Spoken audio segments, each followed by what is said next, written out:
Hello everyone, ഞാൻ doctor Xavier. പുതിയൊരു വീഡിയോയിലേക്ക് എല്ലാവർക്കും സ്വാഗതം. ഇന്ന് നമുക്ക് ഉഴിഞ്ഞവള്ളി കേട്ടിട്ടുണ്ടാവില്ലേ? നമ്മുടെ ഈ ദശപുഷ്പങ്ങളിലൊക്കെ 10 പൂക്കളില്ലേ, അതിലൊന്നാണ് ഉഴിഞ്ഞവള്ളി. ഓക്കെ, ഇതിന് മാത്രമല്ല, നമ്മൾ ഈ നീലിപൃങ്കാതി കാച്ചുമ്പോഴേ 4 സ്വരസം എടുക്കില്ലേ? എന്തിൻ്റെയൊക്കെയാ? പച്ച നെല്ലിക്ക, നീലമരി, കഞ്ഞുണ്ണി, പിന്നെ ഉഴിഞ്ഞവള്ളി. ഈ 4ന്റെയും സ്വരസം ചേർത്താണ് നീലിപൃങ്കാതി വെളിച്ചെണ്ണ ഉണ്ടാക്കുന്നത്. അത് നിങ്ങൾക്ക് അറിയാലോ. അപ്പൊ ഈ നീലിപൃങ്കാതി വെളിച്ചെണ്ണ തേക്കുമ്പോൾ തലയ്ക്ക് നല്ല കുളിർമ, നല്ല ഉറക്കം, മുടിവേരുകൾക്ക് നല്ല ബലം, താരനൊക്കെ അകറ്റുന്നു. നീലിപൃങ്കാതിയുടെ ഉപയോഗം അറിയാലോ. അപ്പൊ ആ നീലിപൃങ്കാതി കാച്ചിയെടുക്കാനുള്ള ഒരു മരുന്നാണ് ഉഴിഞ്ഞവള്ളി. അപ്പോൾ ഉഴിഞ്ഞവള്ളിക്ക് ശിരോചർമ്മത്തിനും മുടിവേരുകൾക്കൊക്കെ ഫലപ്രദമായ റിസൾട്ടുകൾ ഉണ്ട്. മനസ്സിലായോ? അതെന്താന്ന് പറയാം. അപ്പൊ നമുക്ക് തലേന്ന് തന്നെ തുടങ്ങാം. അപ്പൊ ഈ മുടിക്ക് നല്ല ഗുണം. നിങ്ങൾക്ക് ഇത് പറിച്ചെടുക്കുക, വേരോടെ കടയോടെ പറിച്ചെടുക്കുക. സമൂലം ഉപയോഗിക്കാത്, കടയോടെ പറിച്ചെടുക്കുക. എന്നിട്ട് നന്നായിട്ട് ചതച്ച് വെള്ളത്തിൽ കുഴമ്പ് പോലെ ആക്കിയിട്ട്, താളി പോലെ ആക്കിയിട്ട് കുളിക്കുന്നതിന് മുമ്പ് ആ തലയോട്ടിയിൽ കുറച്ചു നേരം ഒന്ന് മസാജ് ചെയ്തിട്ട് കുളിക്കുകയാണെങ്കിലോ നല്ല കുളിർമയുണ്ടാവും, നല്ല സുഗന്ധമാണ്, നല്ല ഉറക്കം കിട്ടും. അതുപോലെ താരനൊക്കെ ഇല്ലാതാവും, മുടിയൊക്കെ നല്ല ഷാമ്പു ചെയ്ത എഫക്റ്റ് കിട്ടും. മനസ്സിലായോ? അതുപോലെ മുടി വളരാനും മുടിക്ക് നല്ല കറുപ്പുണ്ടാവാനും ഒക്കെ സഹായകമാണ്. അപ്പോൾ അങ്ങനെ താളിയായിട്ട് ഉപയോഗിക്കാനും ഇത് ഉപയോഗിക്കാം, ഉഴിഞ്ഞവള്ളി. പിന്നെ അതുപോലെ ഈ ഉഴിഞ്ഞവള്ളി ഇടിച്ചു പിഴിഞ്ഞ് നീരെടുത്തിട്ട് തനി വെളിച്ചെണ്ണ ചേർത്ത് അങ്ങോട്ട് കാച്ചിക്കോ. ഉഴിഞ്ഞവള്ളി മാത്രമായിട്ട് കാച്ചി അരിച്ചെടുക്കുന്ന ഉഴിഞ്ഞവള്ളി കലക്കമായിട്ട് ചേർക്കുക. ഉഴിഞ്ഞവള്ളി ഇടിച്ചു പിഴിഞ്ഞ് സ്വരസം എടുക്കുക. അതുപോലെ ഉഴിഞ്ഞവള്ളി അരച്ച് കലക്കനായിട്ട് ചേർത്ത് വെളിച്ചെണ്ണ കാച്ചി അരിച്ച് തേക്കുകയാണെങ്കിലേ മുടി വളരുന്നതിനും ഈ പറഞ്ഞ ഗുണങ്ങളൊക്കെ ഉണ്ടാവും. നല്ലൊരു ഷാമ്പൂ ഇട്ട എഫക്റ്റാ. മുടി ഇങ്ങനെ എന്താ പറയാ, അത് അനുഭവിച്ചറിയാൻ വേണം. മനസ്സിലായോ? നല്ല റിസൾട്ടാ മുടിവേരുകൾക്ക്. പിന്നെയുണ്ട് ഒരുപാട് ഗുണങ്ങൾ. ഇത് ആർത്തവ ക്രമക്കേടിന്, മലബന്ധത്തിന്, മുട്ടിലൊക്കെ നീര് വരുമ്പോ, ഇനി അതല്ലെങ്കിൽ പനി, അതുപോലെ മൂത്രളമായിട്ടുള്ള ഗുണങ്ങൾ, വാദത്തിനെ ശമിപ്പിക്കുന്ന ഗുണങ്ങൾ എല്ലാം ഉണ്ട്. വിശദമായിട്ട് പറയാം. വീഡിയോ സ്കിപ്പ് ചെയ്ത് അവസാനം വരെ കാണുക. അപ്പോഴേ ഒരു കാര്യം പറയാൻ മറന്നു. ഈ ചാനൽ ആദ്യമായിട്ട് കാണുന്നവർ ആരെങ്കിലും വീഡിയോ കാണുന്നുണ്ടെങ്കിൽ ദയവ് ചെയ്ത് സബ്സ്ക്രൈബ് ചെയ്യുക. അതിനായിട്ട് താഴെയുള്ള ആ റെഡ് ബട്ടൺ പ്രസ് ചെയ്യുക. അതിന്റെ തൊട്ടടുത്ത് വരുന്ന ബെല്ലൈക്കണും ഓൾ നോട്ടിഫിക്കേഷൻ എനേബിൾ ചെയ്യുക. അപ്പോൾ ഡെയിലി രാത്രി 9 മണിക്ക് നമ്മൾ പോസ്റ്റ് ചെയ്യുന്ന ഇത്തരം വീഡിയോകളുടെ ലിങ്ക് നിങ്ങൾക്ക് നോട്ടിഫിക്കേഷൻ ആയിട്ട് ലഭിക്കും. ആദ്യം തൊട്ട് അവസാനം വരെ കാണുക. എന്തെങ്കിലും സംശയം ഉണ്ടെങ്കിൽ ആവർത്തിച്ച് കാണുക. എല്ലാ ഗ്രൂപ്പുകളിലും ഷെയർ ചെയ്യുക. അതിനു മുമ്പ് ഒന്ന് ലൈക്ക് ചെയ്യാൻ മറക്കരുത്. ഓക്കെ, അപ്പോൾ നമുക്ക് കാര്യത്തിലേക്ക് വരാം. അതായത് ഉഴിഞ്ഞവള്ളിയുടെ ബൊട്ടാനിക്കൽ നെയിം പറയുകയാണെങ്കിൽ കാർഡിയോസ്പെർമം ഹെലിക്ക കാബം. അതാണ് അതിന്റെ ബൊട്ടാനിക്കൽ നെയിം. വിഷ്ണുക്രാന്തി, ചക്രലത എന്നൊക്കെയാണ് സംസ്കൃതത്തിൽ വിളിക്കുക. ഇതിന്റെ രസഗുണ വിഭാഗങ്ങൾ ആയുർവേദ പ്രോപ്പർട്ടീസ് നോക്കുകയാണെങ്കിൽ ഇതിന് തിക്തരസ, മധുര വിഭാഗം, സ്നിഗ്ധ ഗുണം, പക്ഷെ ഉഷ്ണവീര്യ, അതാണ് ഇതിന്റെ പ്രത്യേകത.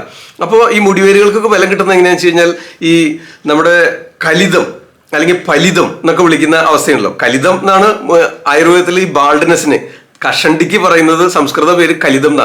അപ്പൊ ഈ കലിതം സംഭവിക്കുന്ന ആ രോഗാവസ്ഥയിൽ എന്താ സംഭവിക്കുന്നത് വെച്ച് കഴിഞ്ഞാൽ നമ്മുടെ തലയോട്ടിയിലുള്ള ആ ചർമ്മത്തിന്റെ തൊട്ട് താഴെ ഒരു കഫോപലിപ്തത വരികയാണ്. കഫത്തിന്റെ ഒരു ആവരണം വരികയാണ്.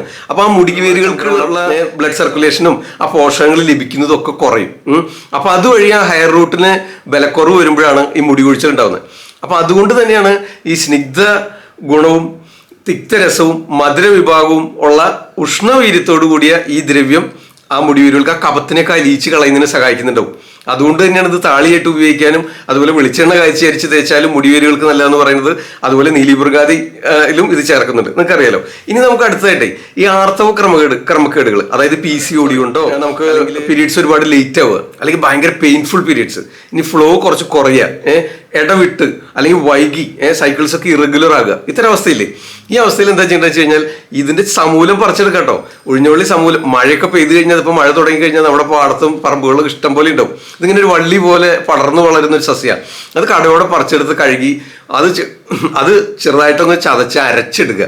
ഇത് അരച്ചിട്ട് ഈ ഇറഗുലർ സൈക്കിൾസും പെയിൻഫുൾ പീരീഡ്സും ഒക്കെ ഉള്ളവര് അടിവയറ്റിൽ അങ്ങോട്ട് പുരട്ടിയിടുക. അങ്ങനെയാണെങ്കിൽ ആ നീർക്കെട്ട് അങ്ങോട്ട് കുറയാൻ സഹായിക്കുമല്ലോ. അപ്പൊ അതുവഴി ഈ വേദന കുറയുന്നതിനും ഈ ആർത്തവ ക്രമക്കേടുകൾ ഇല്ലാതാവുന്നതിനും സഹായകമാവുന്നുണ്ട്. അങ്ങനെ ഉപയോഗിക്കാം. ഇനിയിപ്പോ നിങ്ങൾക്ക് മുട്ടിലൊക്കെ നീര് വരിക, വാദസംബന്ധമായ രോഗങ്ങൾ, അല്ലെങ്കിൽ സന്ധിഗതവാദോ ആമവാദോ രക്തവാദോ എങ്ങനെയോട്ടെ നീരോ വേദനയോ ഒക്കെ ഉണ്ടാവും. വാദത്തിനെ ശമിപ്പിക്കുന്ന ഒരു പ്രോപ്പർട്ടി ഉണ്ടല്ലോ അതിന്. അപ്പോൾ ആമവാദം കൊണ്ടോ രക്തവാദം കൊണ്ടോ കാൽമുട്ടിലോ മറ്റേതെങ്കിലും സന്ധികളിൽ വേദനയും നീരും അനുഭവപ്പെടുന്നുണ്ടെങ്കിൽ ഇത് സമൂലം അങ്ങോട്ട് അരച്ചെടുക്കുക. അങ്ങനെ അരച്ച് ലേപാക്കിയിടാം. ഇനി ഒന്നും കൂടി കൂടുതലായിട്ട് തീവ്രത കൂടുതലാണ്, വേദന കൂടുതലുണ്ട്, നീര് കുറച്ച് കുറവാണെന്ന് നിൽക്കുക. അങ്ങനെ വെച്ച് കഴിഞ്ഞാൽ ഇതിന്റെ ഇല മാത്രം നുള്ളിയെടുത്ത് ആവണക്കണയിൽ ഒന്ന് വാട്ടിയെടുക്കുക, ആവണക്കണ്ണ ചേർത്തൊന്ന് വാട്ടിയെടുക്കുക. എന്നിട്ട് അത് അരച്ച് പേസ്റ്റ് പോലെ ആക്കിയിട്ട് കാൽമുട്ടിൽ ആ വേദന കൂടുതലായിട്ട് നീരോട് കൂടിയ വേദനയുള്ള ആ സന്ധികളിൽ ആ ജോയിൻസിൽ പുരട്ടി കെട്ടി വെച്ചാൽ വേദന ശമിപ്പിക്കുന്നതിനും നീര് പറ്റുന്നതിനും സഹായകമാവുന്നുണ്ട്. ഓക്കെ. അപ്പൊ അങ്ങനെ മുട്ടിലെ വേദനയ്ക്ക്, നീരിന്, സന്ധിഗതവാദ വാതരോഗങ്ങൾ, സന്ധിഗതവാദമല്ല, രക്തവാദം ആമവാദത്തോടനുബന്ധിച്ചുണ്ടാവുന്ന നീരും വേദനയും ശമിപ്പിക്കുന്നതിന് സഹായിക്കുന്നു. എന്താ വെച്ച് കഴിഞ്ഞാൽ പിന്നെ മൂത്രങ്ങളാണ്, വാദത്തിനെ ശമിപ്പിക്കുന്നുണ്ട്.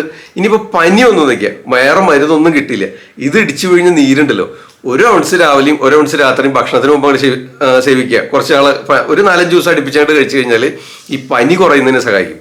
അതേപോലെ തന്നെയാണ് ഇനി നിങ്ങൾക്ക് കോൺസ്റ്റിപ്പേഷൻ, മലബന്ധം, ഇച്ചിരി പൈൽസിന്റെ ബുദ്ധിമുട്ടുണ്ട്, പൊതുവേ കോൺസ്റ്റിപ്പേഷനാണ്, രൂക്ഷത കൂടിയ പ്രകൃതമാണ്, മലബന്ധമുണ്ട്, ഉറച്ച് കട്ടിയായിട്ടാണ് മലം പോവുക, ഇത്തരം അവസ്ഥയുണ്ടെങ്കിലും ഇത് തന്നെ ചെയ്യേണ്ടത്. നമ്മൾ ഈ പനിക്ക് ചെയ്യണ പോലെ സമൂലം പറിച്ചെടുക്കുക, ഇടിച്ചു പിഴിഞ്ഞ് നീരെടുക്കുക, 1 ഔൺസ് രാവിലെയും 1 ഔൺസ് രാത്രിയും ഭക്ഷണത്തിന് ഒരു അരമണിക്കൂർ മുമ്പ് കഴിക്കുക. ഇതേപോലെ തന്നെയാണ് പനി ഉണ്ടെങ്കിലും കഴിക്കേണ്ടത്. മനസ്സിലായില്ലേ? അപ്പോൾ ആ മൂത്രലാണ്, ആ നീർക്കെട്ടൊക്കെ പോവും, നീര് പറ്റുന്നതിന് സഹായിക്കുന്നു.